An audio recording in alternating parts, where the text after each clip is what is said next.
In this video, we're going to be discussing Selenium weights. And more specifically, we're going to talk about the role that polling plays in Selenium weights. You're watching Automate Now. I'm Marco Cruz. Let's dive in.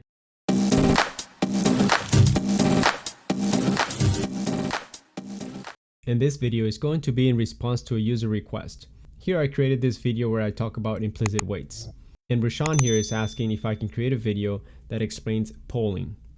Now, let's just say that we have a scenario that looks something like this. And it's a website that contains a form. And this form has some input text, it has some checkboxes, maybe some radio buttons as well. And at the bottom here, we have a button that says submit. Now, when we click the submit button, it takes us to a new screen that says success. So our test is going to fill out the form, click the submit button, and wait for this text to be displayed on the screen. So for this type of scenario, we could use an implicit wait or an explicit wait. Let's just say that we're using an implicit wait that says wait up to 5 seconds for this text to be displayed on the screen. So we're saying 5 seconds, right?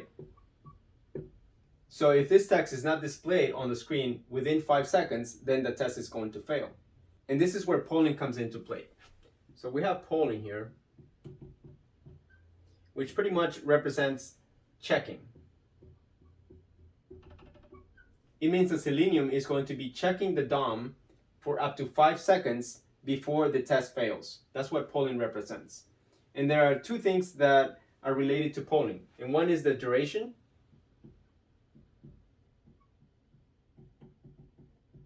And number two is the frequency.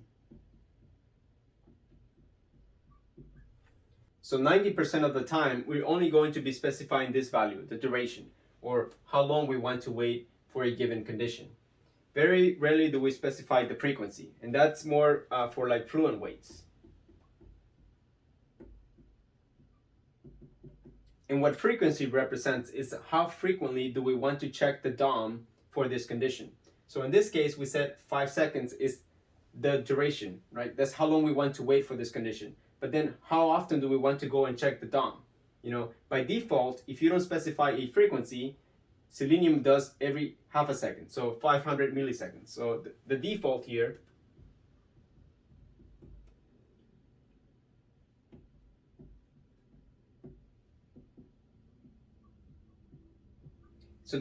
value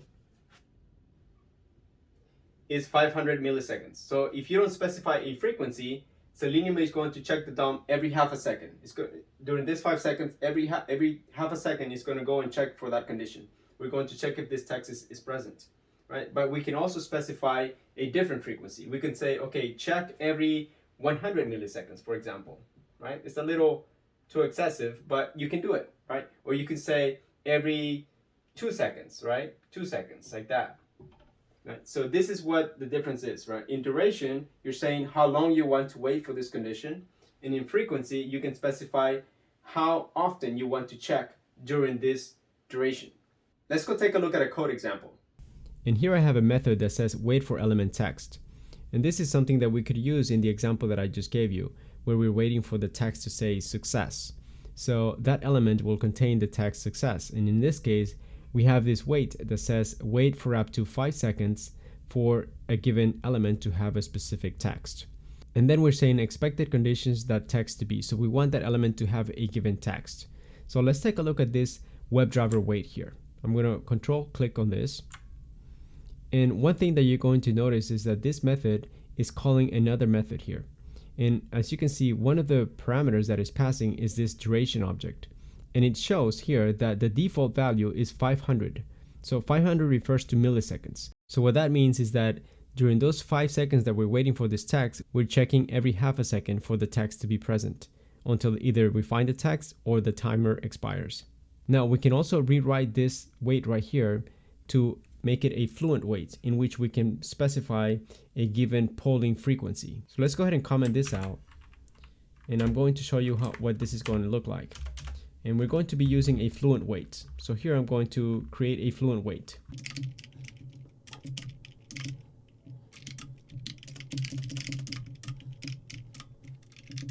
And in this FluentWait, I can control different parameters. So here I'm going to say that with timeout, and here I can specify the duration. So I'm going to use a duration of 5 seconds. Next, I can control the polling, and this is how often we're going to be checking the DOM for the given condition. And the method's name is pollingEvery. And let's just say that we want to check every 250 milliseconds, for example.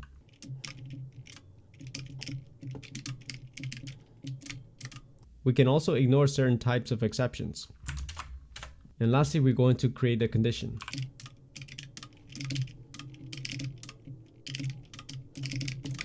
So this wait right here is the same thing as this wait over here, except that this is a FluentWait in which we can control different parameters. Here, we only got to specify the duration.